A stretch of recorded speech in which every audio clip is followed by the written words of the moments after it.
Attention, c'est parti pour 5 fake news sur l'éducation positive. En éducation positive, on n'a pas le droit de dire non. C'est faux, évidemment. On va dire non, on va être ferme, mais on va surtout accueillir la frustration de l'enfant. Comme ça va l'aider justement à développer sa tolérance à la frustration.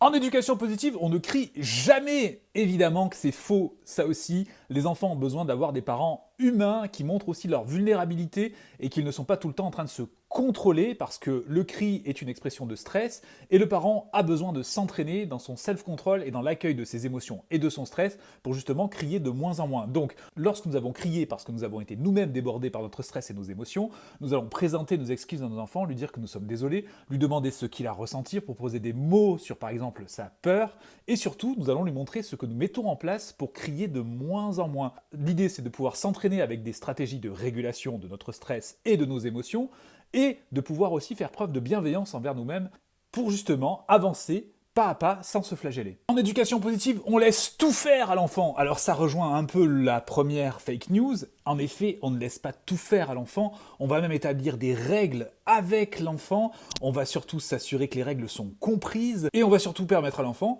de pouvoir avoir un retour positif, c'est-à-dire qu'on va faire du renforcement positif quand l'enfant va appliquer les règles. Cela lui permettra de mieux mémoriser ses règles et de pouvoir les appliquer de mieux en mieux. En éducation positive, on ne tient pas compte des émotions du parent.